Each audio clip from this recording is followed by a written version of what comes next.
Entonces, habíamos dejado un par de preguntas que un compañero ayer recordó en el grupo de WhatsApp. Eh, ¿Cuál es el objeto de la investigación, de nuestra investigación? Tienes la palabra. Pues según recordaba el objeto de la investigación era el análisis de la mercancía, yo no sé si, o el análisis del capital. Pues más o menos de lo que pude ver del anterior video, yo entendería que el objeto de investigación es la sociedad moderna, ¿no? Y pues para entender esa sociedad se parte del concreto más simple que sería la mercancía. Muy bien. Margarita, ¿qué opina? Creo también eso es el análisis de la mercancía. Bueno, Manuel no puede intervenir, ¿no? Bueno, el objeto de investigación, la mercancía es el punto por donde empieza la investigación. Es lo más concreto que encuentra Marx para empezar a aproximarse al objeto de estudio. Pero el objeto de estudio no es la mercancía es el elemento básico. Como cuando vamos a estudiar los vegetales o el llamado reino animal. El objeto de estudio es algo indeterminado, son los animales. ¿Qué tipo de animales? Todos los animales. Entonces arrancas por una definición muy general de animales y ahí te puedes perder. Los animales están clasificados de diferentes formas, pero objeto de saber y de poder clasificar a los animales, de investigar esa forma de vida, la forma de vida animal, pues el principio, el núcleo básico, la forma elemental puede ser la célula, por ejemplo. En química, el elemento fundamental hay en toda investigación, pues son los elementos químicos. La forma elemental de la química son los elementos químicos. La forma elemental del átomo o de la materia, para algunos son los átomos. La forma elemental de, que es lo que vamos a investigar, es la mercancía. Entonces el objeto de investigación, lo que vamos a investigar es el capital. Se estudia desde un enfoque que está definido en el mismo título, como una crítica a la economía política.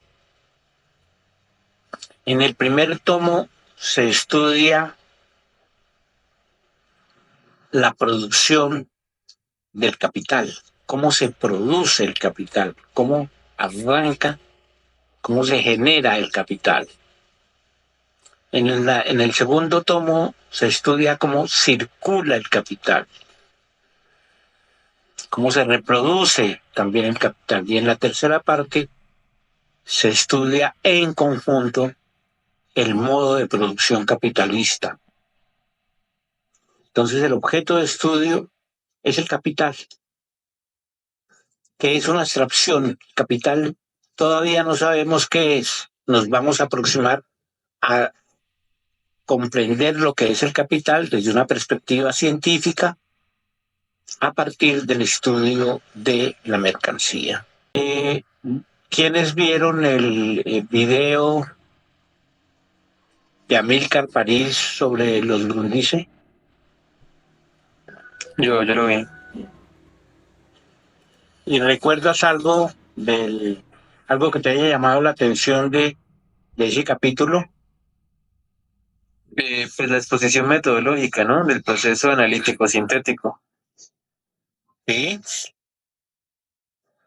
muy bien. ¿Quién más? Sí, algo que lo que usted había mencionado, que el método explicó que el método estaba en los Grundrissel, ¿no? y, y la condensación ya estaba en el capital, como la aplicación de ese método. Efectivamente,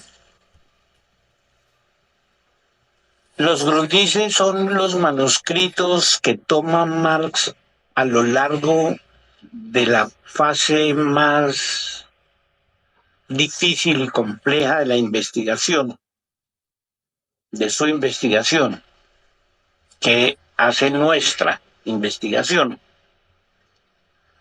La investigación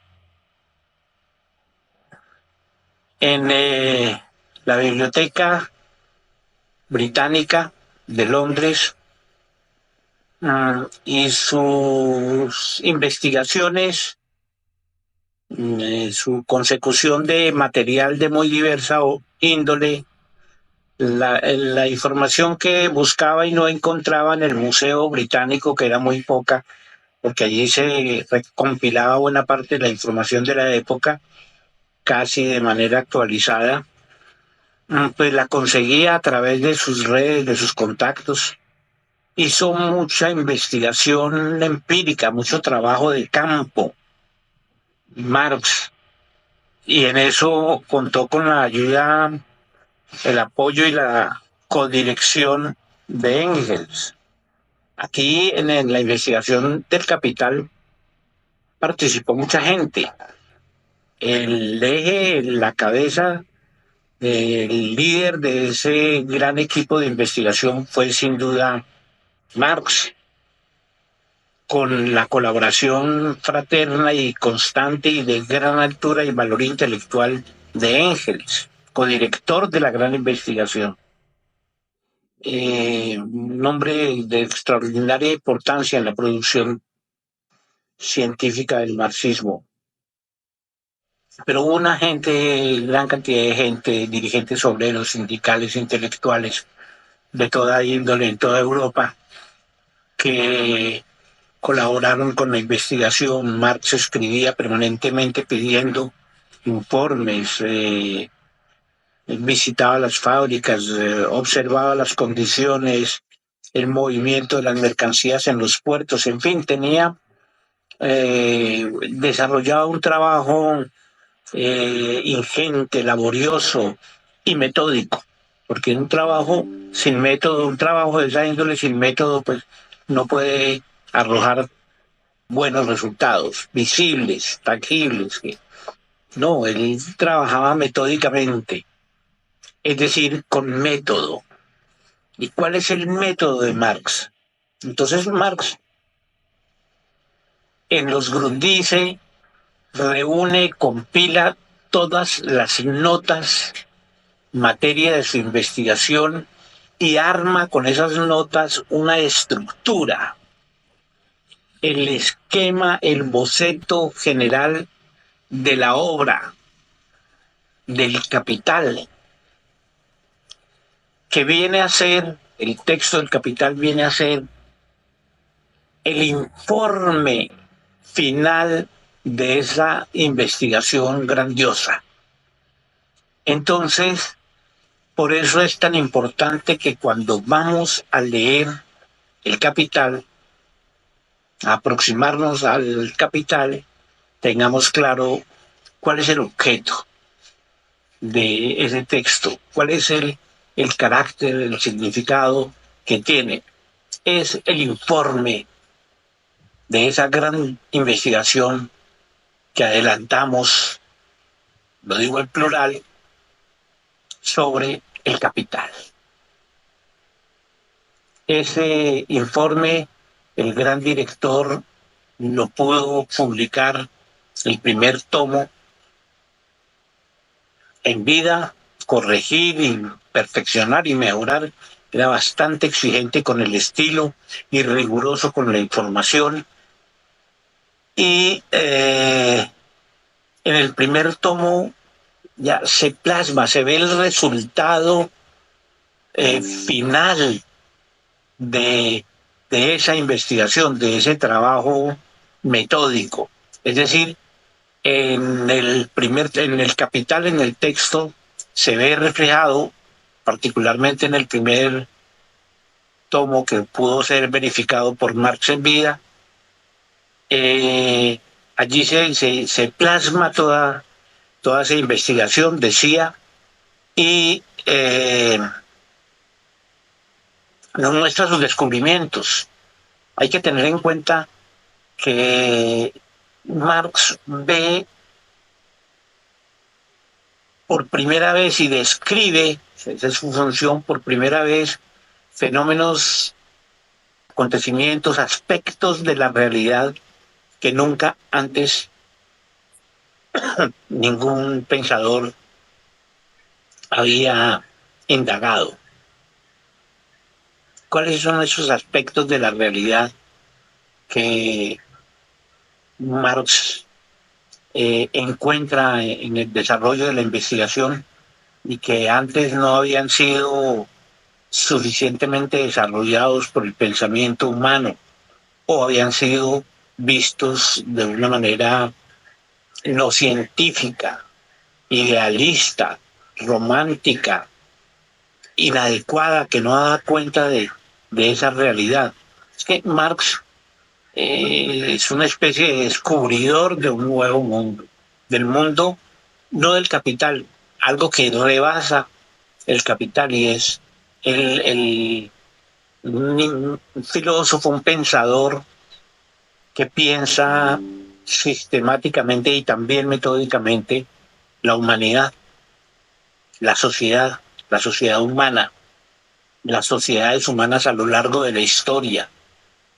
Por eso se le considera fundador de una ciencia nueva, ciencia en el sentido estricto del término, una ciencia que tiene un objeto de estudio. En este caso particular de esta investigación, estamos hablando de el objeto de estudio como el capital, que tiene un método que describe Amílcar París en su disertación. Marx en los Grundrisse, entonces, en la parte final de los Grundrisse, es que tiene una clara comprensión y dibuja, bocetea el esquema general de la obra y encuentra que el método que ha utilizado o el método mejor que ha venido utilizando y que debe utilizar, no solo que ha utilizado en la investigación y que debe guardar correspondencia con el método que utiliza al exponer los resultados de la investigación. No sé si me haya hecho explicar, son dos métodos concomitantes que se alimentan uno al otro. Margarita, por ejemplo, yo sé que Manuel, no sé si Jaime, Andrés, tienen experiencia en investigación social,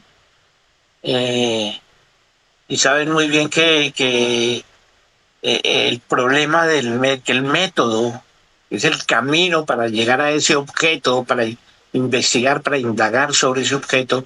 El método pues es parte esencial de la investigación. En el caso de Marx, el método que desarrolla en la investigación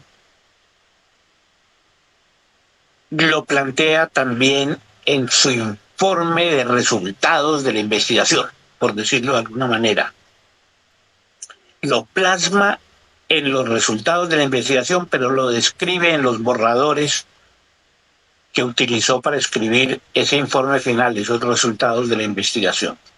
Entonces, repito, para cerrar esta parte, hemos definido el objeto, aclarado cuál es el objeto y cuál es el método. El método, según Amílcar París, de Marx, que lo expone muy bien en este documental, arranca de lo concreto, más concreto de la riqueza en los regímenes en los que impera el modo capitalista de producción, en las sociedades en las que impera el régimen capitalista. Allí la riqueza tiene como elemento sustancial, como forma, mejor, no como elemento, como forma, la inmensa acumulación de mercancías. La riqueza igual a acumulación de mercancías. Aquí la igualdad no es riqueza igual mercancía, no. es la acumulación de mercancías la que da forma a la riqueza en los regímenes capitalistas. Los regímenes. Bueno, en fin. Entonces, lo concreto, más concreto, lo que encuentra más a mano para la comprensión de quienes vamos a abordar el estudio de esta investigación es la mercancía. Todos sabemos que es una mercancía, pero ahora entramos a la redefinición de la mercancía para cumplir con el objeto. ¿Qué tiene que ver la mercancía? ¿Cuáles son las características de la mercancía que la convierten en forma elemental de la riqueza en el régimen capitalista de producción? ¿Alguien tiene el texto del Capital, el primer tomo? Ya lo tengo. Sí.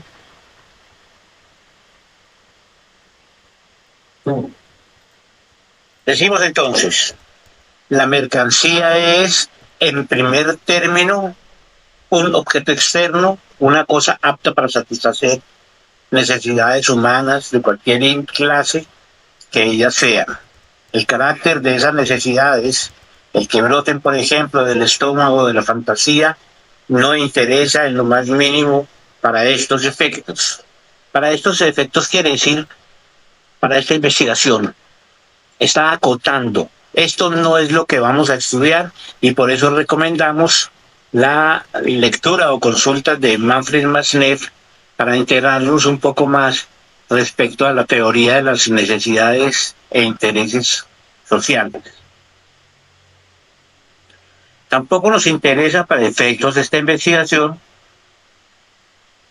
cómo ese objeto, es decir, la mercancía, satisface las necesidades humanas, si directamente como medio de vida, es decir, como objeto de disfrute, o indirectamente como medio de producción. Entonces aquí empieza ya a presentarnos, y ese es permanente en Marx, la otra cara, ¿no? Siempre está mostrando por lo menos dos elementos de una misma variable.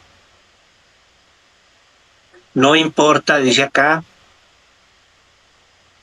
si la mercancía satisface las necesidades como objeto de disfrute o indirectamente como medio de producción. Ahí nos está diciendo la mercancía sirve para satisfacer una necesidad, para disfrutarla, o como medio de producción. Ahí establece una diferencia. Todo objeto útil, el hierro, el papel, etcétera, puede considerarse desde dos puntos de vista, atendiendo a su calidad o a su cantidad. Cada objeto de estos representa un conjunto de las más diversas propiedades y puede emplearse, por tanto, en los más diversos aspectos. El descubrimiento de estos diferentes aspectos y, por tanto, de las diferentes modalidades de uso de las cosas constituye un hecho histórico. Otro tanto acontece con la invención de las medidas sociales para expresar la cantidad de los objetos útiles. Muy bien. Ahí entonces lo que nos anota en el avance de su investigación Marx es que los objetos útiles externos que constituyen una parte de lo que es la mercancía varían sus usos con el tiempo, son históricos, no están dados solo por la naturaleza, tanto las necesidades cambian como las cosas producidas para satisfacer esas necesidades. Hay una relación dialéctica entre la necesidad y el satisfactor o los satisfactores de esa necesidad. En el día de hoy, todas las personas necesitamos conectores para los teléfonos celulares, porque todos tenemos teléfonos celulares. Eso hace 20 años era completamente irrelevante y secundario. Era un producto que muy poco se encontraba. Las mercancías hace par de décadas, las bebidas gaseosas se limitaban a ofrecer las bebidas locales. Había gaseosas regionales en Colombia. Los mercados de gaseosa eran muy segmentados. La Pinto se producía en Santander y no se conseguía en Boyacá. La gaseosa que se conseguía en la costa, la Cola Román, en algunas partes no se conseguía en el otro departamento. Igual pasaba con los licores. Había una diversificación diferente. Hay un momento en el que ese mercado crece y aparecen nuevas necesidades y nuevos usos, nuevas formas de consumo. Las latas, por ejemplo, las bebidas enlatadas, hace un tiempo eran un lujo prácticamente desconocido, ahora se encuentran en todas partes. El uso del vidrio, del plástico, en fin. Los valores de uso de las mercancías cambian con el tiempo. Esa parte de los valores de uso están sujetos a cambios históricos. Pero además también se cuantifican, es la parte visible y cuantificable de las mercancías, el valor de uso. Un ejemplo de valor de uso que utiliza David Harvey en el estudio de una primera contradicción de un capítulo que les voy a enviar esta semana, la contradicción entre el valor de uso y el valor de cambio, como se presenta en la actualidad. En ese capítulo, en esa conferencia, que es un capítulo del libro de David Harvey, 17 contradicciones y el fin del capitalismo, para que por favor tomen nota, ustedes que tan acuciosos han sido al momento de conseguir la bibliografía que aquí se recomienda. En ese capítulo, David Harvey se refiere al tema de la vivienda con un valor de uso que ha cambiado históricamente, desde luego, como todos lo sabemos, desde la vivienda, la edad antigua, en la prehistoria, hasta pues las viviendas modernas tan variadas y sofisticadas, costosísimas, lujosas, y también las viviendas miserables, pobladas por inmigrantes y por pobres parias del mundo. Pero todos, hasta desde el más rico hasta el más miserable de los seres humanos, más pobre de los seres humanos, necesita una vivienda, un techo. Eso es un valor de uso universal. ¿Cómo ese valor de uso se relaciona con el valor de cambio? ¿Cómo sucede que en la sociedad moderna haya gente que posee viviendas de lujo en partes, los lugares más exóticos del planeta, viviendas que nunca van a ser ocupadas, que nunca son ni serán ocupadas por nadie, simplemente como una inversión. Repito, no serán ocupadas por nadie, son simplemente una inversión. Alguien compra unas acciones en uno de esos conjuntos magníficos que representan esas acciones una inversión sustentada en bienes raíces que tienen un costo altísimo porque han sido elaborados en partes de muy difícil acceso con las tecnologías más adelantadas, con técnicas y materiales sofisticados y que representan un valor inmenso, pero no tienen ningún valor de uso. Eso son las mercancías. Una relación dialéctica entre valor de uso y valor de cambio. ¿Hay algún comentario? Quisiera aprovechar estos 10 minutos para que hiciéramos una conversación para dejar por hoy ahí. Sí, sí. Bien. Por eso es que quiero que conversemos. ¿Algún comentario? Profe, sobre el último ejemplo que usted comentaba por ejemplo, el de la vivienda, ¿a qué se refiere que nadie va a habitarlas?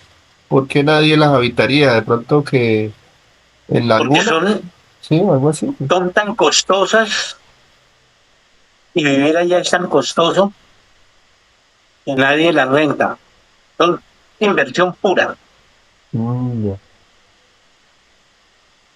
Son inversión pura en algo para que sirva de material, de representación material de esa riqueza. Ya. Entonces son mercancías, porque la vivienda es una mercancía. Son mercancías que tienen, repito, los materiales más avanzados. Es como guardadas proporciones tener un carro de lujo, como algunos que se ven por allí en Ruitoque Alto, carros que pueden costar 600, 700 millones de pesos, un Jaguar, último modelo fácilmente cuesta 600 millones de pesos, un Porsche otro tanto. Se ven con alguna frecuencia por esos lados del Ruitoque. Esos carros metidos en vías en las que la máxima velocidad permitida son 60 kilómetros por hora, cogiendo trocha para ir a los curos o a pie y cuesta en medio de un trancón, pues son incongruentes. ¿Por qué los tienen? Porque representan una inversión. Muchas veces esos carros les sale más barato tenerlos guardados, casi como si fueran lingotes de oro atesorados ahí, porque representan un valor más allá del valor de uso. Entonces hay conjuntos de apartamentos en una isla del lejano oriente. Existe el edificio real, el conjunto residencial, es una isla completa que tiene vías, aeropuerto, y unos edificios con piscinas que pueden o no estar ocupadas, y de quién son propiedades esos edificios, de inversionistas que compran títulos, valores que están respaldados por algo. Ese algo son esos conjuntos y a ellos les llega fotografías. Y si quiere, vaya y visite el apartamento, la casa donde usted invirtió. Pero pues nosotros nos ocupamos de que eso le rente mensualmente lo que debe rentarle. ¿Y de dónde sale la renta si nadie lo ocupa? Y visitarlo es complicado y costoso. Se necesita yate particular, tiene puerto para yate, tiene aeropuerto del puerto. Entonces, ¿de dónde sale la ganancia? Pues es que esos bienes están representados, son bienes materiales que se representan en dinero que circula, que entra a las mesas de dinero, al juego de la circulación de dinero, y eso produce ganancias. Ya no la circulación de mercancías, sino la circulación de dinero que representa esas mercancías, del dinero que representa esas mercancías. Arroja por sí mismo ganancias y eso le retorna en forma de beneficios, de ganancias a los inversionistas. Y eso sube y baja en el mercado de valores.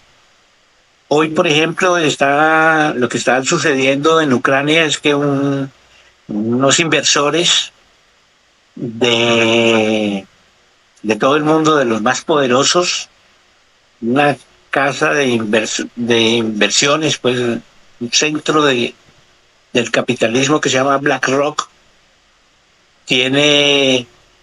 ha comprado extensiones inmensas de terreno en Ucrania, sobre todo en las zonas más ricas en minerales. Y eso es de ellos. Posiblemente BlackRock BlackRock está interesado en que se desarrolle la guerra contra Rusia. Obviamente les gustaría ganarle a Rusia, porque eso les daría un bocado muy apetitoso al que le tienen ganas desde hace mucho tiempo, pero principalmente ellos están asegurados en Ucrania y si salen derrotados, lo que van a defender es la parte que a ellos les toca, donde tienen sus grandes inversiones. Pero son eso, inversionistas que tienen el poder para comprar países, poner presidentes, quitar Zelensky, subir Guaidó, cosas así. Y es a través de esos movimientos, y muchos de esos están sustentados en acciones de esa índole que te cuento, que es apenas un ejemplo, porque lo que se comercia no es petróleo, sino acciones de las empresas petroleras. Hay un investigador norteamericano que alguna vez señalaba eso, cómo una empresa había creado una gran rentabilidad con el comercio de camarones, pero nunca había movido esa empresa 1 kilo de camarones. Tenían toda la información del mercado de camarones y compraban y vendían acciones. Nunca camarones, sino acciones que representaban inversiones monetarias que a su vez se representaban en la producción de camarones. En fin, pero esto está muy bien explicado en el capítulo que les digo de David Harvey. Les recomiendo pues seguir leyendo con atención y estas reuniones los sábados nos permiten, yo quisiera un mayor intercambio para mantenernos en la línea de reflexión de la investigación de Marx. No es una cosa complicada ni tiene nada que ver con una lectura religiosa como podrían algunos ligeramente pensar, no. Esta es la lectura de un libro de ciencia social. No hay ningún catecismo. Listo, profe. Entonces, pues, yo creo que entonces vamos cerrando y ya se acaba aquí el tiempo y continuamos entonces la otra semana. Igual envío entonces también la grabación de esto, ¿listo? Bueno, muy bien, gracias. Listo, profe. Bueno, saludos, compañeros. Chao a todos. Buenas tardes, un abrazo para todos. Muchas gracias, Chao, chao. profe. Muy excelente explicación. Chao, chao.